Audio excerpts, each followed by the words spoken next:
Muy buenas noches, pero ¿cómo están? Bienvenidos al Método, episodio número 7, por cierto, conducido por quien les habla, Rafael Jiménez y Celeste Paternó en la producción general. En el episodio de hoy vamos a meternos en un texto maravilloso de Emilio Mitre Fernández, quien es un exquisito medievalista español, referente de este género, que nos va a brindar una mirada global sobre el complejo proceso denominado Edad Media. Mitre Fernández ha trabajado previamente en la vida política y social de la llamada Baja Edad Media castellana, destacando sobre todo el reinado de Enrique III. Además, siguiendo la línea de la escuela de Annales, que es de origen francés, se encarga de analizar quizá otras dimensiones del aspecto que no se solían tener en cuenta, como lo cultural, lo psicológico, lo antropológico y lo filosófico. Finalmente, Mitre Fernández se ha especializado en la historia del cristianismo y de la iglesia, con especial atención al estudio de la herejía y las disidencias religiosas en su conjunto. Hoy vamos a centrarnos en algunos capítulos del libro, de uno de los tantos libros que tiene publicado, que se llama Historia de la Edad Media en Occidente, principalmente el capítulo 1 y 2, en donde se narra un poco las relaciones que se establecen entre ese mundo romano que lentamente empieza a entrar en una espiral de decadencia y todos los pueblos bárbaros que hay alrededor, y esas relaciones que a veces son conflictivas, a veces son fáciles, termina generándose una mezcla muy interesante que el autor denomina la barbarización del mundo romano o la romanización del mundo bárbaro. Eso un poco pasa en el capítulo 1. En el capítulo 2 se analiza la estructura económica que mantiene dicho periodo y a la vez se describe los regímenes de propiedad que se establecen, que es lo que termina movilizando la organización económica del lugar, cómo se divide la tierra, cómo se administra la tierra, qué se produce en la tierra y finalmente, como no puede ser de otra manera, un análisis de la estructura social de este periodo. Pero antes de todo, antes de hablar del texto, que es maravilloso, a mí me gustó mucho cuando lo leía cuando estaba con mi hijo Joaquín, estábamos leyéndolo juntos. Quiero hablarles de la pintura que elegimos para la tapa de este episodio. Estábamos con Joaquín, con Celeste, estábamos los tres pensando cómo iba a ser el próximo episodio, y bueno, a medida que iba leyendo lo que ocurre en ese imperio, me empecé a preguntar: si yo quisiera hablar de decadencia, ¿cómo expreso el concepto de decadencia en una imagen? Quizá la solución más simple para ese momento, para esa pregunta hubiera sido: bueno, le pregunto a la inteligencia artificial, me va a tirar alguna imagen así armada y chao. Pero tuve una suerte de epifanía porque recordé una pintura que había visto hace mucho tiempo atrás. No me acuerdo si fue una revista muy interesante, esa revista que era muy común en la década del 90, que me puse a investigar, y esa pintura se llama Destrucción, es de un pintor norteamericano que se llama Thomas Cole, pero esa obra en sí misma forma parte de una serie, de todo un movimiento de 5 obras que se denominan el Curso del Imperio. Esta serie, que fue desarrollada por Thomas Cole, quien pertenece al movimiento romántico y al pastoralismo, que vivió en el siglo XIX, hizo todo este trabajo a pedido de un comerciante norteamericano que fue un gran mecenas estadounidense y también promotor de la cultura artística yankee de ese periodo. Pinta esta serie, y en Destrucción, como el nombre se ve y se puede ver claramente, muestra cómo la corrupción y los lujos han debilitado a un país, al mismo tiempo que un enemigo salvaje y brutal ha ingresado a la ciudadela, destruyendo todo a su paso. En la pintura se pueden ver muros y columnas caídos, edificios ardiendo, humo, hay combates por todos lados. También puede verse como un puente que unía ambos lugares, ambas costas, se encuentra derribado, y las columnas que estaban sobre ese puente también estaban derribadas. Hay una batalla en ese puente que es muy peligrosa. Es peligrosa por 2 razones. Primero, porque en el puente está cediendo, y segundo, porque quienes luchen ahí pueden caerse al mar y pueden morir ahogados. Multitudes luchando por todos lados, caballos y hombres que se precipitan al agua, junto con barcos que se ven a lo lejos, cerca, barcos encallados y que se hunden. En el primer plano del cuadro se puede ver a una mujer que está arrodillada sobre quien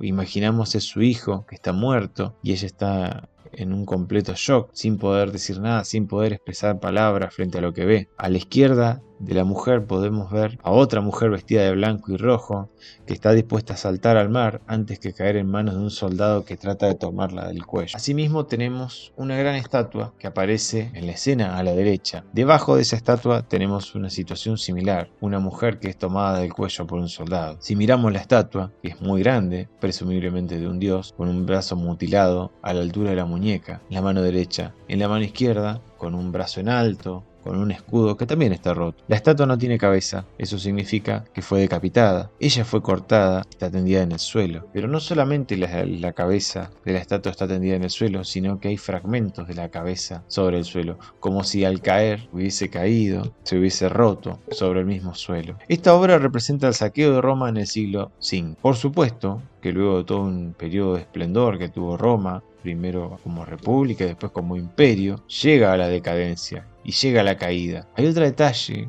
que se me ha pasado, pero esto forma parte de toda la serie, por eso sería hermoso que vean las 5 pinturas para ver todo el movimiento que hace Cole, que hay una colina que aparece en todos los cuadros y la colina se sigue manteniendo igual en todos los cuadros, no cambia, como si el paso del tiempo no la afectara, pero sí afectara a los hombres. Algunos críticos, cuando hablan sobre esta obra, especialmente sobre el momento de la lucha, de la tensión, que pueden verse banderas verdes y rojas, pueden llegar a presumir que es una guerra civil, un levantamiento de armas, o lo más probable es que sea una invasión. De alguna manera Cole observaba que cualquier imperio que llega a un cierto estadio de satisfacción y autoalabanza termina engendrando a la postre el germen de su propia destrucción. Dichas estas palabras, podemos pasar directamente al análisis del capítulo 1 y 2 de la obra de Emilio Mitre Fernández. El autor señala que existe un enorme debate historiográfico en torno a la disolución del imperio, ya lo sean los contemporáneos, como posteriormente los intelectuales del Renacimiento y de la Ilustración. Todos ellos buscan la raíz de la crisis en el siglo II, y que se reajusta con el periodo de Diocleciano, Constantino y Julián. Las causas de las crisis son crisis económica, despoblación, agotamiento de los suelos, eliminación de las élites dirigentes y la llegada de los bárbaros germanos. Por otro lado, Roma denominó bárbaros aquellas culturas que tenían un bajo nivel de desarrollo técnico y culturas como el pueblo nómada de África, pero también a la Persia sasánida, sus rivales contemporáneos.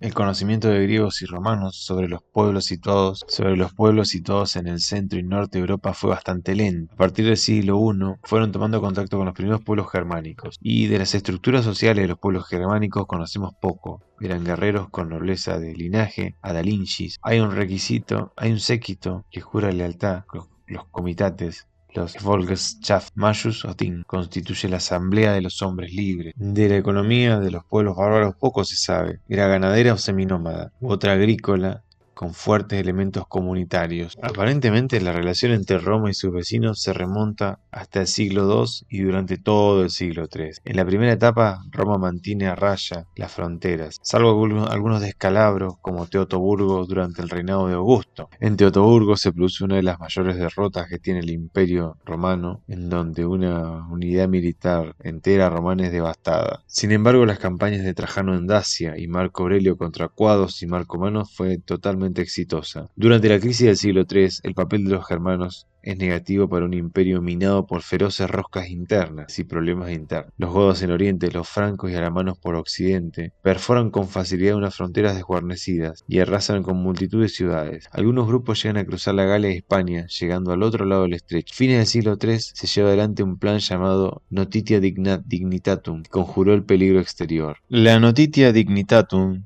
era un documento de la Cancillería Imperial Romana en donde se detallaba la organización administrativa del Imperio Romano, tanto oriental como occidental. Ahí lo que se manifestaba era la organización burocrática y también todo un programa que fue para llevar adelante un rechazo, o más bien una defensa frente a las invasiones bárbaras. De esta manera, la violencia de las relaciones romano-germánicas alternan con contactos pacíficos, que lentamente facilitan la interpenetración de sus estructuras sociales, construyendo la base de la sociedad medieval, la barbarización del mundo romano o la romanización del mundo bárbaro. La clasificación del mundo bárbaro es realmente compleja de llevar adelante. A partir del siglo XX se admitieron 3 tipos de pueblos: nórdicos, ósticos, huésticos. Ferdinand Lott dividió a los germanos en dos grandes grupos, occidentales, septentrionales y orientales. Entre los occidentales había tres subgrupos: ingbeones, cimbrios, teutones, anglos, sajones y frisones, isbeones, francos y herminones, bátavos,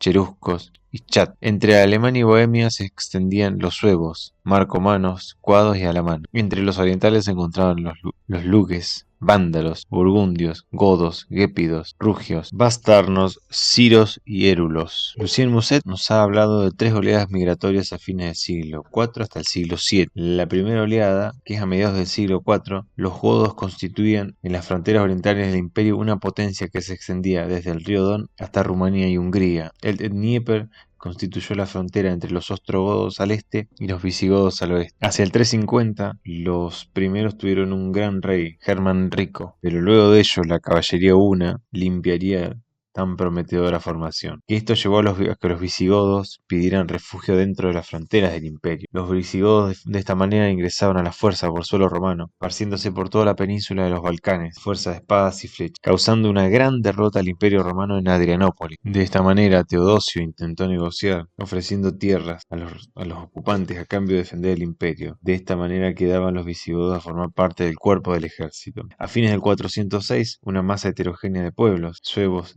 vándalos y alanos, cruzaron el Rin recorriendo la Galia, atravesando los Pirineos e instalándose en la península ibérica, sin mediar ninguna negociación con el Estado romano, diciendo, bueno, acá nos mandamos nosotros. Mientras tanto, inicio del siglo V, las relaciones entre visigodos y burócratas del imperio estaban muy mal. Estilicón, jefe militar imperial, mantuvo Italia durante unos años a salvo, derrotando al visigodo Alarico en 402 y a Radagastio 3 años después. Sin embargo, el mismo Estilicón fue víctima de una rosca interna entre las camarillas políticas del ya muerto imperio. De esta forma, Alarico en 410 saquea Roma y se retira al poco tiempo, muriendo poco después. Su sucesor Ataulfo se asentó en el sur de la Galia. Se casó con la hermana del emperador, Galia Plácida, y a partir de 418, Walia, emperador visigodo, se comprometía a luchar contra vándalos, suevos y alanos. En 430, los vándalos se instalaron en el norte de África, apropiándose el granero del imperio. Por ese entonces los burgundios se asentaban en la cuenca del Rodano a título de federados del imperio, los federati o foderati. Por ese entonces en Britania, que fue abandonada por las legiones romanas, recordemos que Britania fue una provincia romana y que fue ocupada por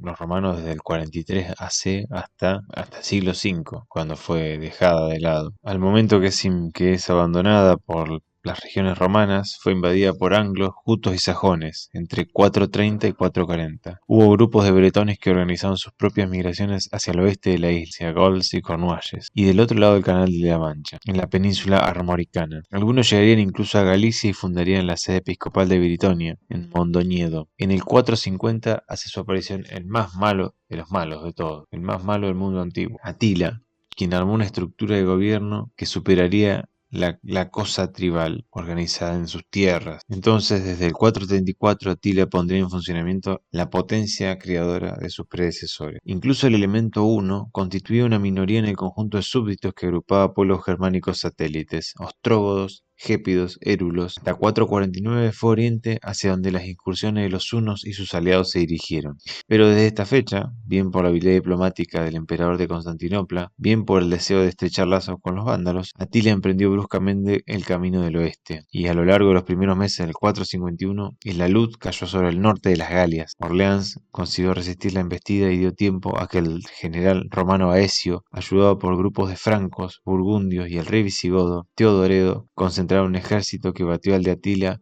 en Campo Mauriacus, la llamada Batalla de los Campos Cataláunicos. Al año siguiente, la oleada única caería sobre Italia, con la intención de marchar sobre Roma.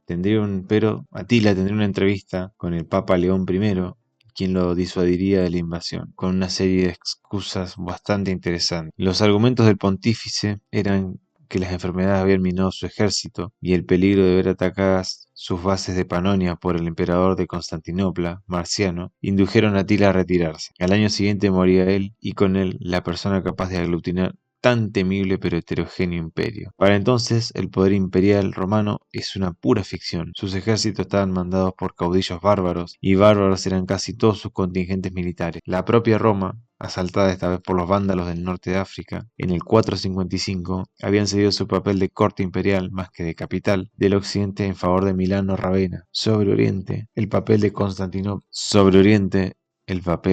Constantinopla era indiscutible. Ello explica que el destronamiento del último emperador occidental, Rómulo Augustulo, en el 476, no suponga ninguna tragedia. Era el desenlace lógico de un proceso iniciado en los comienzos del siglo. Tan lógico que el autor del destronamiento, el caudillo Érulo Odoacro, jefe del nominal ejército romano acantonado en Italia, remitiría a Constantinopla las insignias imperiales, en señal también de nominal acatamiento al único emperador con poder efectivo. La llamada segunda oleada de invasiones tiene una importancia menor. Se trata esencialmente del paso a un plano superior de pueblos que en las anteriores corrientes migratorias habían tenido un papel secundario. Solo a uno de ellos le estaba reservado un brillante porvenir, los francos. Dividido en dos grupos, salios y rupiarios, los francos habían tenido una activa participación en los dramáticos acontecimientos del siglo III, pero estuvieron ausentes de la gran oleada que cruzó el Rin en el 406. En los años sucesivos fueron ocupando algunas ciudades del Bajo Rin y de la Bélgica actual, actuando bien como aliados, bien como enemigos de los generales romanos. Tournai parece ser que era el principal centro político franco en unos años en los que es difícil reconstruir siquiera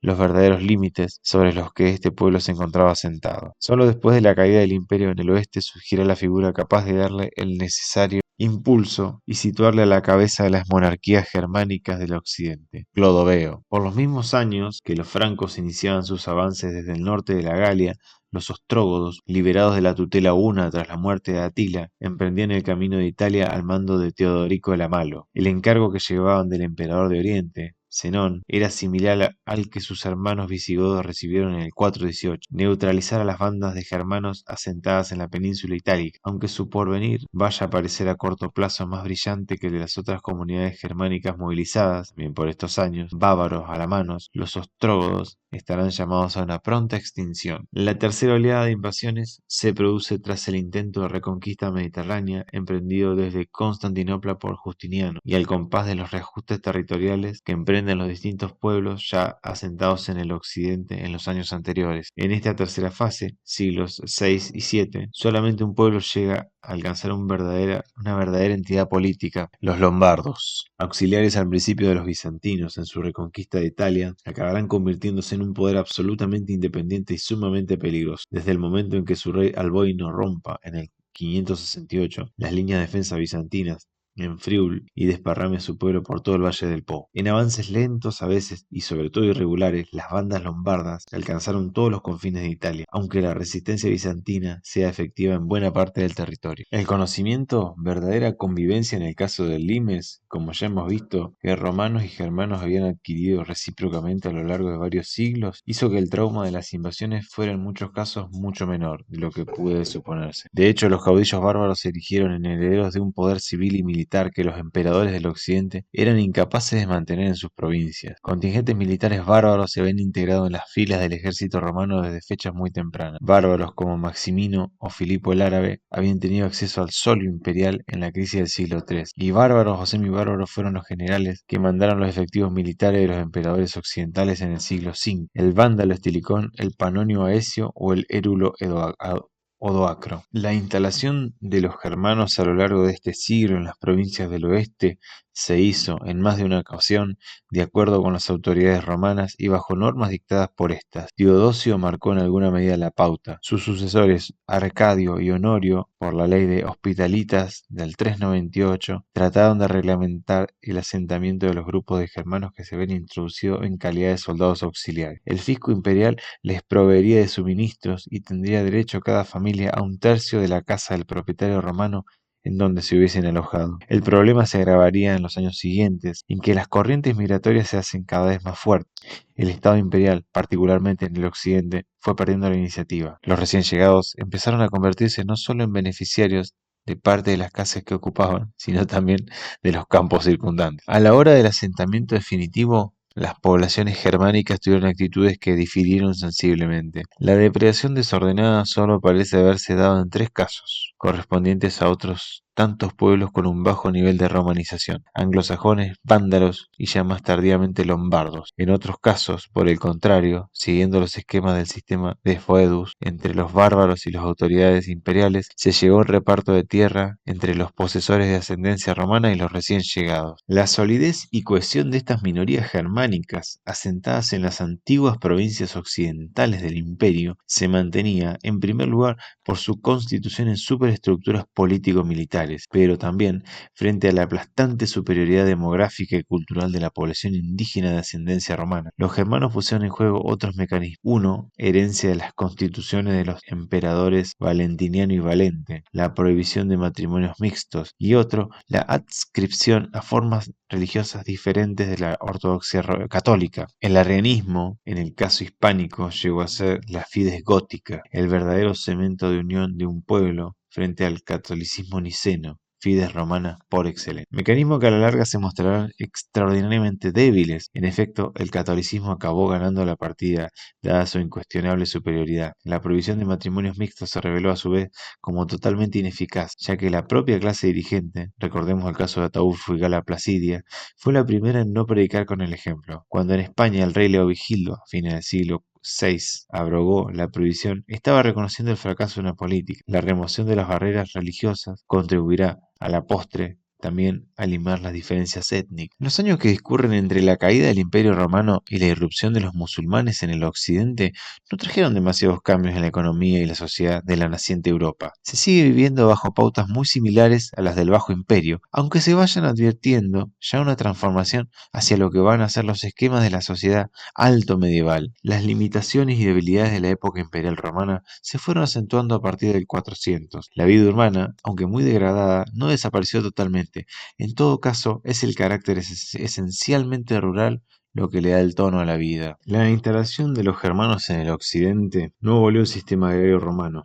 Por el contrario, se convirtió en su fiel heredero. Las transformaciones que se detectan están en función de la sustitución de unos propietarios por otros en ciertas regiones, y en algunos cambios en la toponimia de aquellas zonas donde el peso demográfico de los recién llegados fue mayor. En esencia, la vida económica discurre por los mismos cauces que la de la época romana, una base fundamentalmente cerealista y secundariamente vitícola y olivarera. La rotación bienal siguió primando en la forma de explotación de la tierra, y las grandes limitaciones en el tráfico de mercancías originarían una marcada tendencia hacia el autoabastecimiento. El poblamiento rural se caracteriza en los primeros siglos del medievo por el fuerte contraste entre zonas con cierta intensidad de población y los amplios espacios despoblados en los que reina la vegetación natural. El bosque constituye un elemento de gran utilidad por varios motivos. Es una reserva de tierras de las que los reyes echan mano para sus concesiones a particulares, y es también el complemento de la vida rural en tanto que facilita la caza, los terrenos para alimento de rebaños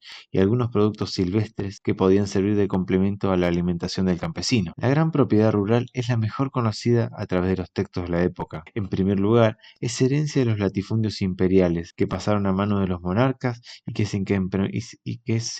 se incrementaron a merced a multas, confiscaciones, etc. Un proceso que lleva más de una vez a la confusión entre las propiedades de la corona y los particulares de los monarcas. En segundo lugar, la gran propiedad es el resultado de la magnificencia real que va favoreciendo a determinadas familias que hacen de sus latifundios verdaderos centros económicos autónomos. En último término, el latifundismo de los inicios del medievo se liga también a la gran propiedad eclesiástica, favorecida por las donaciones de reyes y magnates. No todas las iglesias tenían, sin embargo, un mismo nivel económico. En la España visigoda, por ejemplo, en torno al 589, las diócesis de la provincia eclesiástica de Mérida nadaban en la abundancia, mientras que la de las otras zonas se encontraban en un verdadero estado de indigencia. En toda gran explotación es necesario distinguir entre las tierras de cultivo, el ager, próximas a las casas del propietario, y las zonas incultas, el saltus, situadas a cierta distancia, útiles para caza y pesca, y sobre las que se llevan a cabo labores de roturación solo en un número reducido de casos. La explotación de los grandes dominios fundiarios se hace bien directamente por el propietario o bien a través de un intendente. En un principio, la forma más común de elaborar la tierra es mediante mano de obra servil que vivía en el dominio y equipos de jornaleros, tal y como se deduce de descripciones como la de Gregorio de Tours para la abadía de San Vicente en el obispado de Le Mans en el 572. Con el transcurso de los años, en especial desde la segunda mitad del siglo VII, se van imponiendo otras formas de explotación. Una parte de las tierras será distribuida en lotes, colonia, casata, mansus, a familias de campesinos, por lo general de condición jurídica libre, que a cambio del disfrute debían de satisfacer al señor unas rentas, por lo general en especie o en servicios artesanales y de transporte. Se echaban así las bases del sistema dominical clásico propio de la futura Europa carolingia. Al lado de la gran propiedad, la Europa del temprano medievo también conoció la existencia de pequeños propietarios libres en un número respetable, según parece deducirse de las fuentes. Ciertas fórmulas jurídicas y testimonios literarios, por ejemplo, algunos pasajes de Gregorio de Tours, hacen referencia a este tipo de campesinos, que cultivan directamente o con ayuda de algunos esclavos, pequeñas explotaciones autónomas a las que a veces se le da el nombre de mansi. Serían tanto de procedencia germánica como romana. En ambos casos nos encontramos para designar sus agrupaciones con el término vic, al que los historiadores han dado diversas explicaciones. Para el caso de la Galia, la más común es aquella que considera a los vici como aglomeraciones de poblaciones situadas en las grandes vías de comunicación y que se erigen en polos de atracción de los campos circundantes. En el caso español, San Isidoro nos habla en las etimologías del conventus publicus vicinorum, asambleas de vecinos pequeños campesinos en las que se discutían los problemas comunes. Como institución sería producto posiblemente de la conjunción de elementos romanos y germanos. En relación con el segundo aporte, los estudios de E. A. Thompson sobre la organización de los godos en la Dacia en víspera de su entrada en el imperio ilustran bastante bien sobre las formas económicas, aldeas abiertas con una economía eminentemente agrícola a las que este pueblo había llegado en el siglo IV y que lo distanciaban bastante de las descritas siglos atrás por Tácito. La inseguridad de los tiempos, sin embargo, hará que las prácticas de patronato ejercidas por los grandes frente a los más débiles vayan erosionando estas formas de pequeña propiedad autónoma. La crisis del siglo III fue decisiva para la quiebra de la vida urbana en el occidente. Las razias de Franco Alamanos, la cada vez más pesada fiscalidad, las luchas civiles y, en definitiva, el progresivo éxodo hacia el campo fueron dejando muy debilitados los efectivos demográficos en las ciudades. La violenta entrada de los germanos en el siglo V y los sucesivos ajustes políticos que se fueron sucediendo a medida que su asentamiento se fue haciendo más efectivo, constituyeron factores también altamente negativos. Dentro de este panorama, pocas ciudades experimentan un crecimiento apreciable. Serán casos como los de Toledo y Ravenna, convertidas en capitales de la España visigoda, la urbe regia, y de la Italia de los últimos emperadores de Occidente y de los monarcas bizantinos. Menor será aún el número de nuevas fundaciones. Con un carácter puramente cortesano surgió Recópolis, en el último tercio del siglo VI en la España visigoda. También en España y con finalidad militar, Leo Vigildo fundó Victoriacum y Ologicus. Sin embargo, la fundación defensiva, que en el futuro iba a tener un más brillante porvenir, sería la de Venecia, producto del éxodo de gentes de Padua y Aquilea hacia las lagunas litorales del Adriático. Recordemos que Venecia va a ser el lugar que más desarrollo económico y cultural va a tener durante todo el Renacimiento italiano, de ahí la importancia de este lugar. El tradicional papel de centros administrativos que las ciudades tuvieron bajo el imperio se fue perdiendo al deteriorarse el aparato institucional romano, aunque bajo los reyes bárbaros sigan apareciendo en los documentos referencias a los agentes municipales. Curiales, Defensor Civitatis, estos están ya casi vaciados de contenido. La pervivencia de las ciudades en los primeros siglos del medievo se debió de manera fundamental a sus funciones militares y eclesiásticas, y secundariamente a sus cada vez más limitadas actividades mercantiles e industriales. Desde el siglo III, en efecto, las necesidades militares fueron reduciendo el perímetro de las ciudades, a muchas de las cuales hubo que amurallar a toda prisa. Las antiguas urbes quedaron, así, reducidas a la categoría de castros fortificados, que dan acogida a un número reducido de personas. La ciudad, en efecto, se define desde ahora como el lugar de residencia del obispo, ubicado primero en el exterior del castrum, la iglesia. Por otra parte, va a ser prácticamente la única promotora de nuevas construcciones, aunque éstas no tengan otra finalidad que la puramente cultural. Basílicas de Ravenna, construcciones impulsadas por San Desiderio de Cahors o San Venancio de Viviers, del obispo Justiniano en Valencia, de los prelados de Córdoba, constructora de la iglesia de San Acisclo, etc. Las actividades mercantiles, tanto en el interior de los distintos estados como en escala internacional, se vieron sensiblemente restringidas en los primeros siglos del medievo. Sabemos sí de la existencia de instituciones como el Conventus Mercantium en la España visigoda, especie de feria o mercado, y de la utilización de la infraestructura viaria y fluvial, la Fluminia Maiora, ya usada por los romanos. Sin embargo, la inseguridad de los tiempos limitó enormemente las transacciones mercantiles interiores y propició el desenvolvimiento de células económicas, los grandes dominios, en definitiva, con una fuerte tendencia al autoconsumo. En el dominio internacional, tenemos noticia del mantenimiento de las relaciones mercantiles entre distintos puntos del Mediterráneo, que permitieron la distribución de aceite de la Bética, del trigo del norte de África, del papiro de Egipto o de las sedas de Constantinopla. El nivel de las transacciones no parece muy alto.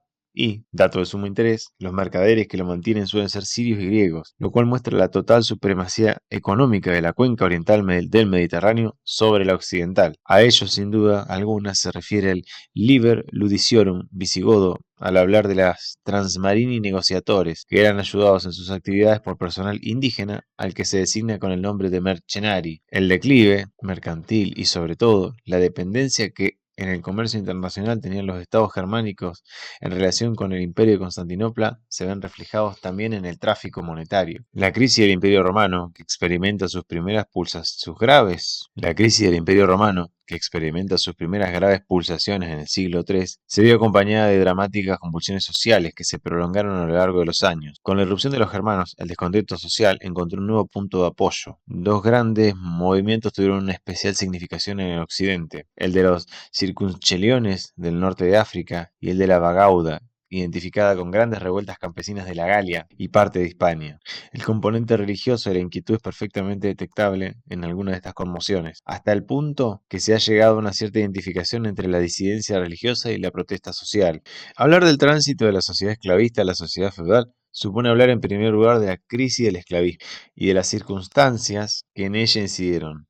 Tal crisis se produjo como resultado de la progresiva pérdida de rentabilidad del esclavo en el marco productivo, tal y como los autores marxistas lo han destacado. El sistema esclavista clásico debió a su auge a la rentabilidad, baratura y abundancia de los esclavos en la época de las grandes conquistas del Imperio Romano, el aumento de las manumisiones, el bloqueo del proceso expansionista romano, la crisis demográfica que fue afectando al imperio de fines del siglo II y el estancamiento tecnológico del que Roma se vio pronto presa, se encuentran entre los factores que explican la progresiva sustitución de los esclavos por hombres libres, campesinos, pequeños propietarios, campesinos no propietarios que trabajaban tierras ajenas, que fueron engrosando las filas del colonato. Le dio paso así a la formación de un sistema de patrocinio de los grandes propietarios hacia ellos. Como ha indicado Gonzalo Bravo, se trataba de unas fuerzas productivas cuyo estatus era el de hombres libres, a los que no se pudieron aplicar las pasadas relaciones de producción existentes entre esclavistas y esclavos. Bajo el reinado de Diocleciano, en los años tránsito del siglo III al IV, las relaciones sociales de producción, afirma Gonzalo Bravo, no pueden calificarse de esclavistas, pero tampoco de feudales, son simplemente bajo imperiales y se enmarcan en el proceso de génesis de una estructura socioeconómica nueva. Nos encontramos, por tanto, en un proceso de deslizamiento entre el esclavismo clásico declinante y las primeras manifestaciones de lo que genéricamente podemos llamar sociedad feudal. Pocos términos, como el feudalismo, han despertado tanta polémica entre los historiadores. Utilizado ya por los juristas a lo largo de los siglos XVII y XVIII, será a partir del 4 de agosto de 1789 cuando cobre un mayor énfasis. En esta oportunidad, los revolucionarios franceses procedieron a la abolición de lo que calificaban de derechos feudales, entendiendo como tales aquellos que gravaban las tenencias campesinas y que significaban un aspecto infamante de la sociedad. Desde entonces, hasta el presente, hay dos formas distintas de entender el término feudalismo que están enfrentadas ásperamente: la de los institucionalistas y la de los marxistas. La más precisa definición de lo que es el feudalismo para los primeros la recoge F. L. Ganshof en una pequeña obra maestra de su género, publicada en 1944. Por feudalismo se entiende un conjunto de instituciones que crean y rigen obligaciones de obediencia y servicio, principalmente militar, por parte de un hombre libre, llamado vasallo, hacia otro hombre libre, llamado señor. Obligaciones de protección y sostenimiento por parte del señor respecto del vasallo, dándose el caso de que la obligación de sostenimiento tuviera la mayor parte de las veces como efecto la concesión por parte del señor al vasallo de un bien llamado feudo. El materialismo histórico dio otra definición de feudalismo. Para Marx y sus seguidores, había que identificar al feudalismo con una formación social, con un modo de producción. Como tales, formación social y modo de producción son el resultado de la suma de tres estructuras: la económica, conjunto de relaciones de producción; la jurídico-política, conjunto de leyes, forma del Estado, y la ideológica, sistema de ideas, costumbres y mentalidades que justifican ese sistema. El término feudalismo tiene así, para los marxistas, un amplio sentido. Se trata de una organización económica, social y política fundada en las relaciones hombre a hombre. En ella, una minoría de señores, verdadera casta militar, en la que sus miembros se relacionan entre sí en un verdadero sistema jerárquico, domina a una masa de campesinos sometidos a una serie de cargas, tallas, corvias, censos, etc., gracias a las cuales pueden usufructuar la tierra que ocupan. La propiedad de esta, sin embargo, no es del señor en el sentido absoluto, solo la ostenta en función de la serie de compromisos militares, por lo general contraídos con el señor superior, que es quien tiene la propiedad eminente. Desde la óptica marxista, por tanto, el feudo no desempeña un papel fundamental en una formación social feudal. El feudo no es más que el elemento puramente sancionador de unas relaciones de producción entre campesinos y señores ya existentes con anterioridad. De acuerdo con la óptica marxista, el feudalismo como modo de producción o como formación social habría correspondido a una etapa de la historia intermedia entre las sociedades de tipo esclavista y las de signo capitalista. De ahí también que para los autores de este signo, el feudalismo no haya sido algo privativo de la Europa occidental y del medievo, sino una etapa de las relaciones socioeconómicas por la que toda sociedad atraviesa. En el caso de la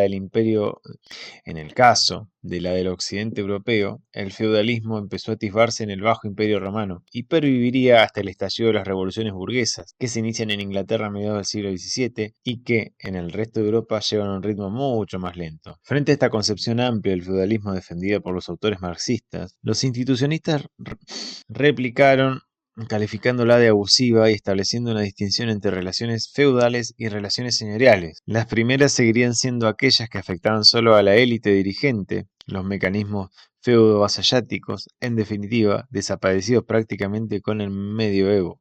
Relaciones señoriales serían aquellas que ligaban a los campesinos cultivadores de la tierra con los señores a los que debían una serie de cargas. Tales relaciones sí pervivirían hasta la disolución del antiguo régimen y el consiguiente fin de las monarquías absolutas, desde el 18 en Inglaterra, desde fines del 18 en Francia y a lo largo del siglo XIX en toda la Europa occidental. En pocas palabras, considerando el feudalismo en el sentido restrictivo de los más rígidos institucionistas, en el amplio de los marxistas o en el más ecléctico de ciertas modernas corrientes, un hecho es cierto. Los siglos habitualmente considerados como medievales están marcados por una fuerte atomización del poder político, una primacía de las relaciones de dependencia personal a todos los niveles y un predominio casi absoluto de la tierra como fuente de riqueza. Estos factores imprimen un fuerte estatismo en la vida social y económica que en todo caso se caracteriza por una marcada jerarquización. La primera etapa del medievo será fundamental para comprender este proceso. El componente bajo imperial fue básico en la configuración de la sociedad de los estados germánicos. Las matizaciones aportadas por los bárbaros fueron mínimas y la mayoría de las veces jugaron a una entente con los elementos romanos que se encontraron al paso. Podemos, en síntesis, reconocer el siguiente cuadro. A. Grupos privilegiados, la aristocracia, el papel de los elementos institucionales protofeudales. La oligarquía dominante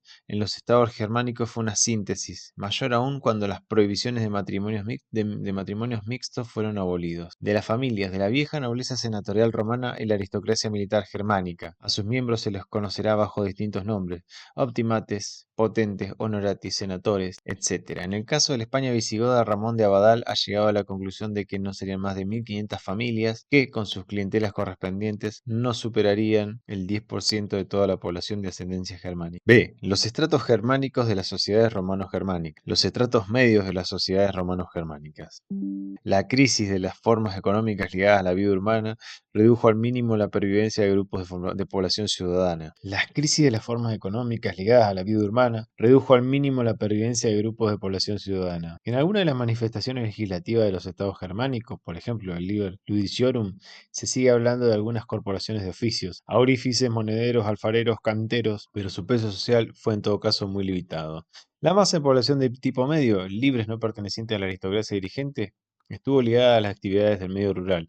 Las fuentes del momento lo designan como rusticari, rustici minore, viles, etc. Serían, en primer lugar, los pequeños propietarios libres sobre los que recaía el peso principal de las cargas tributarias. Serían, por otra parte, los arrendatarios y cultivadores de tierras ajenas y, aunque desconozcamos casi todos de ellos, los jornaleros libres que percibían un salario. C. Los grupos sociales menos favorecidos. Los campesinos sometidos a la condición de patrocinados y encomendados de un gran propietario, que de hecho los reduce a la condición de colonos, conservaban su estatus jurídico de libertad. Sin embargo, su situación económica y social se vio sensiblemente degradada. Por debajo de ellos quedaban otra categoría social menos favorecida aún, los libertos. Una vez recibida la manumisión, quedaban en una situación intermedia entre la libertad y la servidumbre. En tanto, mantenían unas relaciones con su antiguo amo que quedaba convertido para ellos en una especie de patrono. Dentro de los grupos serviles, sin embargo, al igual que sucedía con los libertos, no había homogeneidad. Así, junto a los siervos domésticos, los rusticari, trabajadores agrícolas, había otras categorías realmente privilegiadas, los siervos de la iglesia, que constituían la familia ecclesiae, que gozaban de un estatus relativamente favorable y se hacían con facilidad beneficiarios de la manumisión. La consolidación de la gran propiedad hizo de los dominios rurales unidades no solo económicas, sino también administrativas. Dada la descomposición de la vida urbana en el siglo V, Salviano diría que la inseguridad de los tiempos y para salvarse del rigor de las exacciones, muchos pequeños propietarios se colocaron bajo el patrocinio de los poderosos que los redujeron a la condición de colonos. Y en las siguientes generaciones, estos herederos de los antiguos campesinos se vieron incorporados de una manera ya orgánica a la gran propiedad a través de los mansos en los que el Señor los había instalado. El sistema dominical, base de la sociedad feudal, queda así configurado. De esta manera cerramos otro episodio de El Método. Que tengas un excelente día.